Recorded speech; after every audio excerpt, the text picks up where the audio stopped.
Es momento de nuestra mesa de análisis aquí en Tele 13 Noche. Nos acompaña Emilia García, directora de estudios de Idea País. ¿Cómo estás, Emilia? Buenas noches, Álvaro. Gracias por estar con nosotros. Natalie Rojas, también investigadora del Centro de Pensamiento Fundación Nodo 21. Buenas noches. Gracias por estar acá. Emilia, comienzo contigo. ¿Qué pasa en el comando de Matei con estas declaraciones? ¿Hay un problema comunicacional? ¿La candidata improvisa? ¿Cómo lo interpretas tú?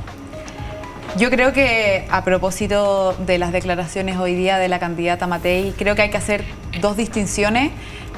Una cosa es hablar de lo que sucede el 11 de septiembre del 73 y luego se habla de las violaciones a los derechos humanos posterior a esta fecha.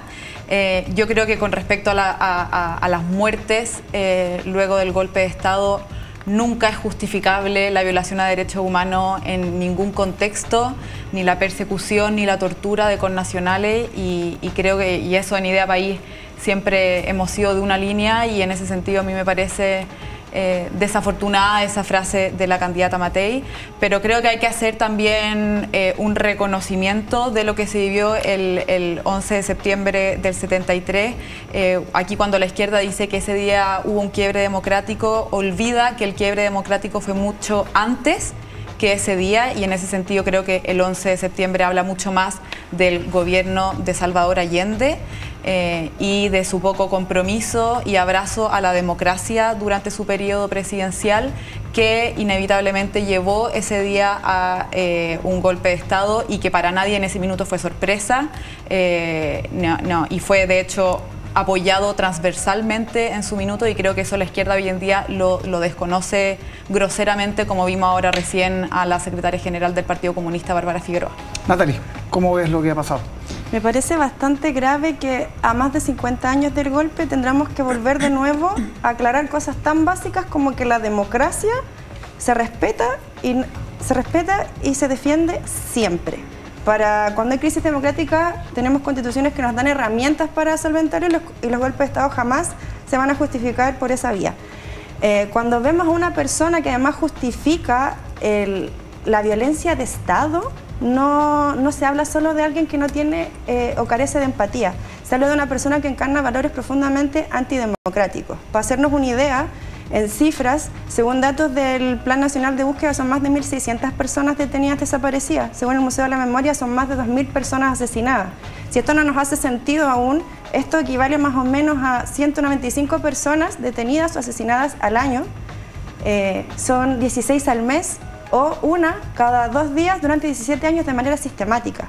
Entonces, a más de 50 años, lo mínimo que nos debemos como país es nunca cuestionar a la democracia y jamás justificar el asesinato de chilenos y chilenas en manos de otros chilenos. Y jamás eso debe estar en el debate público a modo de cuestionamiento. Claro, por eso yo te preguntaba, Mila, al abrir este flanco, ¿qué hay? ¿Hay un error comunicacional o hay una estrategia tal vez de endurecerse frente a la amenaza de Kast y Kaiser? Yo desconozco cuáles serán los motivos que impulsan las declaraciones de la candidata Matei. Sí creo que puede haber un poco de improvisación respecto a este tema, y ya, como decía Natalia, 50 años o más de hecho del golpe de Estado, yo esperaría que una candidata de centro derecha tenga una respuesta a la altura de la reflexión que merece eso, como fue su video después aclaratorio durante la tarde. En ese sentido creo que va en la línea correcta de lo que nosotros como centro derecha debiésemos defender, pero en cuanto a cuáles fueron las motivaciones en la mañana para hacer esas declaraciones, desconozco, y ahí yo no me puedo Claro, pero seguramente referir. hay un análisis también autocrítico, uno se imagina, respecto a lo que pasó después. Vamos a la carrera presidencial, Natalie, con hartos movimientos, incluso esta noche, movimientos que podrían de alguna manera favorecer a Carolina Toá con la bajada de Vlado Milosevic, pero además de eso con esta pugna entre el PS y el PPD que a mí sinceramente todavía me llama un poco la atención, porque se supone que eran partidos hermanos y uno ha visto bastante beligerancia. ¿Cómo impacta en la primaria oficialista? Y te pregunto derechamente también, en el Frente Amplio. Bueno, Desde nuestra perspectiva, este tipo de movimiento igual tiene que ver con cómo se van desarrollando las campañas presidenciales, son propias de los vaivenes, nos pueden llamar más o menos la atención, sin embargo, en ningún caso esto significa un cuestionamiento a la primaria que se ha ofrecido desde el oficialismo, que tal como se mencionó acá hace un rato, va a ser un debate muy rico de ideas. El que gente como Vlado se baje por...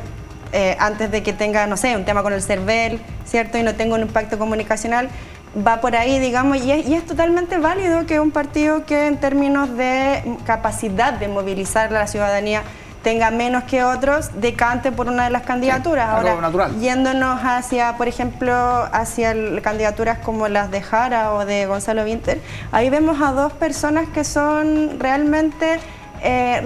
fieles representantes de sus sectores y se nota a nivel discursivo, por ejemplo, en todo este desorden que hemos visto en la derecha a propósito de la candidata Matei, ¿no? Que no fue capaz de ordenar a su sector a propósito de la elección de la testera del Senado hace 2 semanas, hoy día ella siempre diciendo que es demócrata, pero hoy día sus dichos nos demuestran que no, de esta confusión que hay, dimes y diretes entre ellos, vemos que al menos el Frente Amplio ha sido bastante sólido a partir de su fusión, que era algo que todos esperaban que no sucediera, ¿no? Teniendo a Gonzalo Vinter ahora como candidato, quien encarna fielmente los valores del Frente Amplio y ha puesto en discusión, ¿cierto?, temas tan sentidos como lo es la crisis de natalidad que hay en la actualidad, producto de que hay una generación que ya no tiene hijos a causa de las consecuencias de la precarización de la vida que el modelo tiene. Entonces, yo creo que acá vamos a tener una primaria con una disputa, con un debate de ideas, que la gente va a estar muy deseosa de ir a votar. Y eso es bastante interesante. ¿El socialismo democrático dividido, eso favorece al Frente Amplio, el Partido Comunista? ¿Cómo lo ves desde la otra vereda?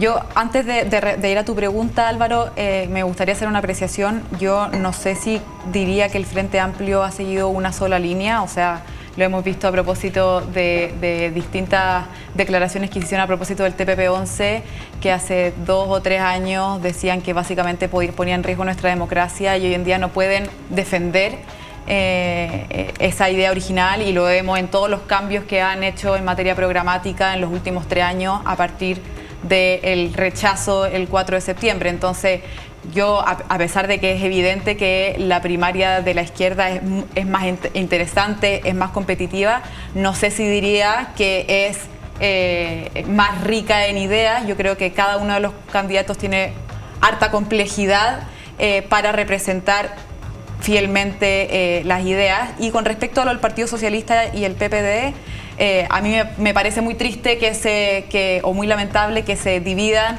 el socialismo democrático, sobre todo porque pone en riesgo que ganen la primaria, y eso efectivamente es un riesgo porque eventualmente podría ganar Gonzalo Vinter o Janet Jara, que, como dije anteriormente, son proyectos que la ciudadanía rechazó ampliamente el 4 de septiembre y estoy segura que la mayoría de los chilenos no quiere a alguien como Janet Jara del Partido Comunista o Gonzalo Vinter del Frente Amplio como presidente de la República. Oye, y esta idea que surgió en las últimas horas, no sé si es real o es humo, como se dice en el fútbol, de una primaria con Matei, Chaguán, Carter, Cruzcoque, ¿flota esa primaria, no? No sé si flota, no sé efectivamente si es que se va a llevar a cabo esa primaria. Yo he dicho varias veces en este mismo panel que las primarias a mí me parece que tienen que ser competitivas, y en este caso no sé qué tan competitivas pueden ser para una candidata como Matei, que hoy va puntera, el que vayan candidatos como Luciano Cruzcoque o Francisco Chaguán. Sí la vería muy competitiva si es que fuera Carter, y en ese sentido, en estos, ¿cuántos días nos quedan? 10, 12 días de definiciones, yo esperaría que se sume para que se haga al menos se haga algo competitivo y no humo. Ya vamos a ver